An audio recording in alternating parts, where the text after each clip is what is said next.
All right, we are live. We're out here in front of Worthing High School, as you can see. The scene of at least one of the crimes. We're not sure how many, but we most certainly want to share with you guys the details as we have them, as we understand them, as we've researched and discovered them of this whole Lloyd Ford fiasco, which we as a community have to step up and deal with because, as you're about to see, those who have the authority and power to deal with it haven't done so to date. And that's why community organization and the mobilization and activity is so important. And we'll get to that in a moment. So I'm going to give, we're supposed to start at 9, which is in 4 minutes, but I like to give people 5 minutes to show up for any meeting that I'm having. So we'll be starting a little bit after 9. If you're in the area, we would love for you to come out and support. And if you can't make it, then please watch online. You can also go to the Instagram, which I post there as well, and get the Zoom link because we're also live on Zoom and we're live on Facebook. So we'll be starting soon. Thank you guys for being here. Stay put because I'm going to lay this whole thing out in a way that's very clear. I'm going to be sharing my screen so you will see my notes. And I'm hoping and praying that at the end of it, we'll have enough people that see the truth of it and who are willing to work with us to ensure that not just this one issue is taken care of and resolved, but we put ourselves in a position by which we have community oversight. So this kind of thing can never, ever, ever happen again.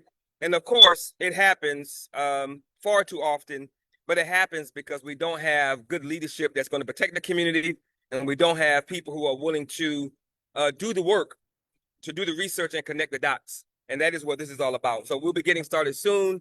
Thank you very much for being here, and we'll be rolling in a few minutes. Thank you.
Okay, it is 9:07. I apologize. I was talking to some people who showed up to show support, which is very cool.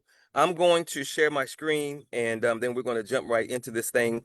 I'm going to start with well, there are a few things that I want to share to make sure everybody is clear on what we're doing, why we're doing it, why we're here, and what's going on. There is no need for us to fabricate anything. There's no need for us to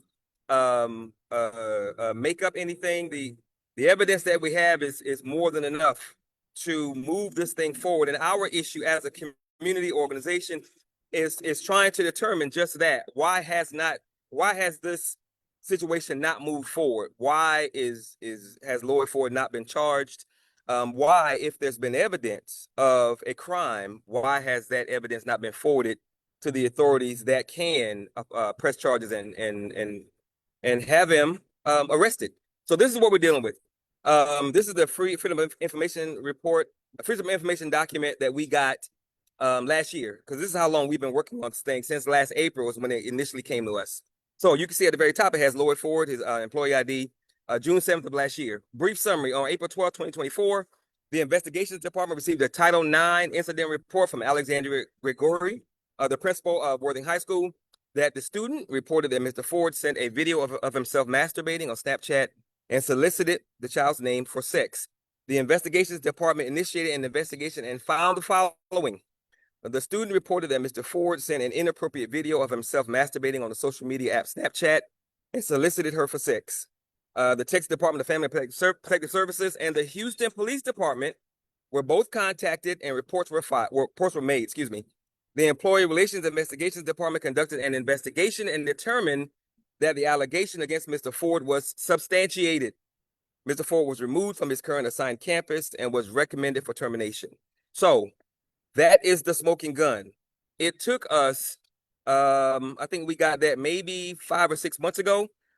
We've been working on this for 13 months, and we've been working on it for so long because we couldn't get those persons who had the information to share that information with us, to let us know what was what. So everything we found was a result of us doing the research ourselves, because no one was doing it and no one had given us what we needed to date. That Freedom of Information Act, although it is a smoking gun, there are 43 pages that we don't have from that Freedom of Information Act request. So who knows what's in those 43 pages? We don't know how many other victims there are. We don't know how many times he's done this. Predators rarely prey on anything one time. There's usually history, activity, reputation, and that's what we're dealing with. So I want to open this with what I'm about to share with you guys with two scriptures. Ephesians 5:11 states, "Have nothing to do with the fruitless deeds of darkness, but rather expose them."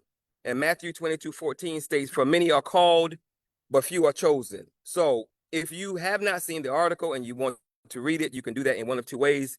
You can go to Google, type in Houston Landing, Lloyd Ford, click enter, it'll pop up. Most people have seen the article, and the opening paragraph is enough for them to get the gist, but we really are trying to get people to read the entire article, because all the evidence, all the information, everything is laid out, is very well written, very detailed, and the gentleman who did the article for the Houston Landing, Mr. Asher, did an absolutely phenomenal job. If you want more information, or if you want to see the details of what he's talking about in the article, you can go to our website and download the latest issue of our digital magazine, Grow for Care Digital. The website is Grow for Care, GROW, the number 4, CARE.org. Click on G4C Digital, scroll down to the second sub-menu, click on that. It'll bring up the most current issue of the magazine. You can download it, and you can not only see the article link, but the main things the article talks about we've blown up to make it very, very, very easy. As a matter of fact, if you don't want to read it, because it is a long article, because it is so detailed, you can just go to the magazine, download the current issue, and look at what we've blown up for you to see. TEA putting him on the do not hire registry, the information I just read to you, the fake and false letter.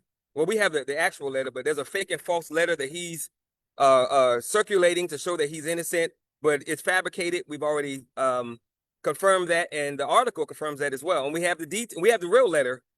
So I'll get to that later, but he's lying, which is what predators do. So we have a few questions and a few statements for a few different groups.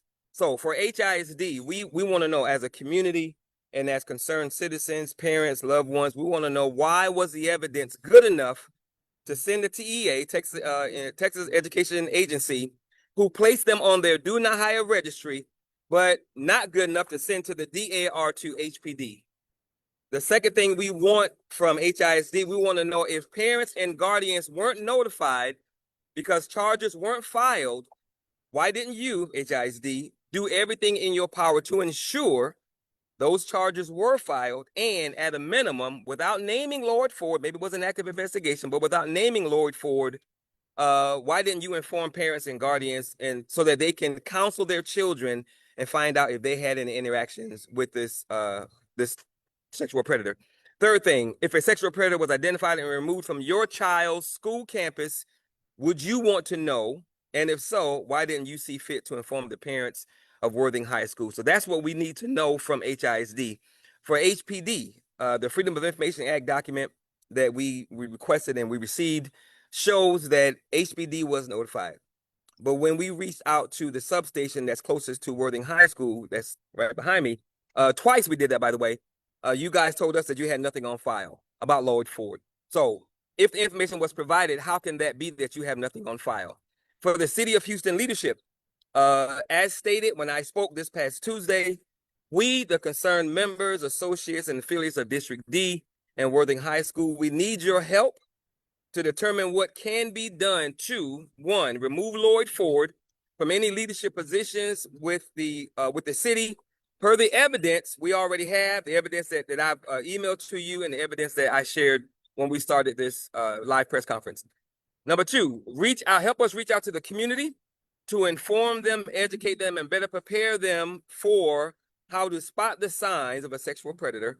Because we've been told that Lloyd Ford was doing things in and around the campus that was strange behavior, like videotaping girls at a track meet, videotaping girls at a volleyball game. A lot of things we've heard that I'm sure other people saw, but no one saw fit to highlight. So there needs to be a meeting with the community to help them better spot predatory behavior in an adult, and more importantly, spot predatory behavior, the results of a predator on our children. What does that look like when a child has been preyed upon and sexually molested and or assaulted? And lastly, what we need from the City of Houston, we need your help reaching out to potentially affected children, because again, predators don't do what they do one time. There are other victims out there of what he has done, the proof of what he has done. We need your help creating some sort of day of counseling for the children in and around Worthing High School. I believe that the City of Houston leadership can do a few things to help us make sure that our children are whole, make sure that our parents fully understand what's what, and help us work together to ensure we have a safe environment for our children in our public schools. For District D leadership, per your own admission, you heard about Lloyd Ford's sexual predation, and you made the decision to distance yourself from him. Kudos to you. Per your own admission and that of your chief of staff when he called me on Wednesday and we spoke for a whole hour, your only concern was removing your name and its connection to Lloyd Ford. You did nothing to inform, educate, prepare, and protect the children of Worthing High School and District D, the parents and guardians of Worthing High School and District D, the teachers and faculty of Worthing High School, and the constituents of District D. What, if anything, are you willing to do to help us right this most egregious wrong? Again, by your own admission and the admission of your chief of staff, you were only concerned with removing your name from being connected to Lloyd Ford because of what you heard. If what you heard was that bad, then you should have done more to warn the community that there was possibly, allegedly, at that time, although we have proof now, that there was a sexual predator in the midst of the community and the children. You didn't do any of that. But it's not too late for you to do the right thing and help us get the word out. For Worthing High School leadership, you reported the event. Amen for that. But what about, like District D's leadership, what about the educating, preparing, and protecting the children, the parents and the guardians, and the teachers and the faculty of Worthing High School? I understand at the time, if it was an active investigation, you couldn't release his name, but that does not change the fact, nor does it absolve you of the responsibility of doing what you could have done to protect the children. You can't name him because it's an investigation, but you could have said, because of what you knew, because of the video that you saw, because of the information you sent to TEA, you could have most certainly had sessions with the children, had meetings with the parents, notified the community, and let them know, we've received information that there might be a sexual predator in our midst. This is what you need to do, parents. This is what you need to do, guardians. Children, if you've been approached, call this number, come to this office, talk to this counselor. That didn't happen. And it didn't happen because Worthing High School's leadership, for whatever reason, didn't do it, but that's not good enough. So for the supporters of Lloyd Ford, trust me, I get it. This is a lot to take in. It's a lot to learn, believe, and fully, finally accept. When Lloyd Ford ran for city council, he reached out to two people to be his campaign manager. They wanted to be paid. He didn't have any money. We as a group didn't have any money. So I agreed to be his campaign manager for free when he was running for city council a year and a half ago. If you look at his book, The Black Agenda, if you turn that book over and look on the back of the book, my name is there because I helped him lay out the book. So I was very close to Lloyd. If you look at, I don't know, 2 or 3 years of his community meetings at the Black Store, I was sitting usually directly to his right. So I get it. I get being close to a person. I get having a certain perspective and or opinion of that person based on what you see them doing. But I also understand that when we get new information of the dark side of a person, especially if that dark side is about the sexual predation toward our children and students, at that point, we have to make a decision on what are we going to do? Are we going to hold the Lord that we love, like, respect? On one hand, we're going to follow that Lord, or we're going to deal with the truth of what we're dealing with and deal with him as we should and get him out of the community. So for Lloyd supporters, again, I get it. I understand. I've been there, but this is bigger than Lloyd. He's lying to you. He shared, every time I post on social media, well, not every time because I post a lot, but he's been sharing a fake letter that he or someone close to HISD or him created, showing proof that he didn't do this. But if you read the Houston Landing article, it clearly states that this letter is falsified and we have the real letter. Now, add to that fake letter that he's created to try and show that he's innocent, which he's not, because it's a fake letter and we have the actual letter. Add to that the fact that TEA, the Texas Education Agency, took the evidence that HISD gave them from the young girl's phone and determined that the sexual harassment allegations were true and placed them on their do not hire registry. And he's there now for having an inappropriate relationship with the student. Add to the fake letter the fact that TEA recommended that Lloyd be fired as a result of this evidence. Add to the fake letter the fact that HISD then fired him or terminated his contract as a result of this evidence. Add to the fake letter the fact that the opening statement I read came from a Freedom of Information Act filing by which some of the evidence, there are 43 pages of that report we do not have that were left out. 43 pages. We don't know what's on those 43 pages. But that information was used to place Lloyd on the do not hire registry and get him fired. And add to the fake letter the fact that many people in the community, a lot of people know of Lloyd Ford's sexual predation, his actions, his reputation. And trust me, what we've heard is much worse than what we know. But we can't prove what we've heard, so we're not dealing with that. We're only going with what we know, and what we know is bad enough. So for the supporters of Lloyd Ford, you can believe what you want, but your beliefs will not change the facts, and that belief and what you do with that belief or what you don't do with that belief may be a part of the problem. Only you can determine what you do with the facts as we've just laid out. And again, everything I've shared is in the article, is on our website. Go get it for yourself. Don't believe anything I say. Read the article, do your own research, and I guarantee you, you're going to come to the same conclusion. And lastly, for the Black community,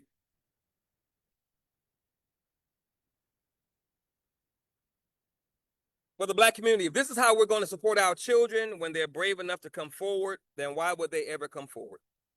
As a community, we must mobilize, rally around, organize, and protect our children while we're seeking justice. All of the above, everything I just shared with you, is what it looks like. We have improper leadership for our community, for our neighborhood, for our schools, for our communities. That's a fact. All of the above that I just shared are reasons why we must look within as opposed to without our communities for leadership. And then that leadership has to be background checked, vetted, and monitored for overall development, progress. As I say, this is what we have to do as a community to ensure this kind of thing doesn't continue to happen. As a community, we must have grassroots Black people teaching our children, protecting our children, running our schools, running our neighborhoods and communities, running our precincts, zip codes, and districts. Because when we don't have grassroots Black people who come from the community, who care about the community, who've been background checked, vetted, and monitored, when we don't have that, we have someone like a Lloyd Ford who looks the part, speaks the part, does some good things in the community, but there's a dark side to that person. And when we discover a dark side to a person as it relates to what happens in our communities, especially with our children, we have to do something with that dark side. And that's what we're here to do this morning moving forward. And this is just the beginning of what we have to do to ensure that this person does not continue to maneuver around the community, because he's still doing a lot of work in the community around a lot of children and young people. And that's a problem. This is what happens, and this is what it looks like when we don't have proper leadership. This is what happens when we don't have the right people in place. And who suffers the most? Who suffers the most is our children. So I'm going to leave you guys, if I can find it, leave you guys with a quote of Martin Luther King, if I can find it. And this quote pretty much sums it up, because it really does detail where we are as a community and what we need to do. Martin Luther King said, quote, "The ultimate tragedy is not the oppression and cruelty by the bad people, but the silence over that by the good people," end quote. So we know we've been in this country for 400 plus years, and we've gone through a whole bunch of crap, and we've gone through it because we haven't always had what we needed to do what we wanted to do for ourselves. We have an opportunity to catch this Lloyd Ford right now is a Catholic priest in the baby stages of being a priest. We've been blessed with information that will allow us to stop him here, because of course he's planning to run for city council. And I have zero doubt that he wants to go beyond that politically. We can't allow that, because if we allow that, that gives him more cover, more power, more relationships, and that's a problem. So if we want this issue to be resolved, we can't wait for other people to do it, because if they were going to do it, it would have already been done. We've been working on this for 13 months, and we've only been working on it for that long because nobody else was working on it. If we had people in authority who were doing what they could have done, this thing would have been resolved. It came out in April. It would have been resolved in May or June. The letter substantiating his guilt came out in May. He has a fake letter that's circulating. That's not real. The real letter, which we have a copy of, which is on the website, and if it's not there, send me an email, a link, or call me, and I will gladly share it with you. The real letter and the proof of his guilt came out in May. So if we had the right people working with us, then this would be a non-issue. But of course, we don't have that. And like I said initially, from HISD to HPD to Worthing High School to City of Houston leadership to District D leadership to the community, we have work to do, and no one is going to do this for us. But we don't really need anybody to do it for us. We just need the right people who are unafraid to speak truth to power, to step up and help us make this thing a reality. Remove this predator from the community and to continue moving forward, because we have a lot of work to do. This is just one thing that we got to deal with, and there's so much more, especially with this administration, that we must do as a community moving forward. So on that note, thank you guys who showed up for being here. I appreciate it. Thank you guys online who are watching, and if you are interested in being a part of this coalition that we're constantly building, that we're adding people to, You can reach me on social media. You can call me on my cell, 832-239-7431. You can email me, theblackgoldnation@gmail.com, or you can reach out to me on Instagram. However you reach me is how you reach me. You can go to our website, Grow for Care, GROW4CRE.org. If you want to reach me, you can. And if you want to be a part of this, then let me know. And again, to all those who love and support Lloyd, I get it. I get it, because I was there. However, when evidence comes to light of a dark side of a person, and we have proof, we're not dealing with allegations. When we have proof of that dark side, and that dark side affects our children, we have to do what we need to do as a community to make sure that we protect our children. Because if we don't protect our children, then no one else will. So thank you guys very much for being here. I appreciate it, and always remember that no one can do everything, but if everyone does something, everything will get done. Thank you very much. You guys have an awesome day, awesome weekend. God bless. Take care. Bye-bye.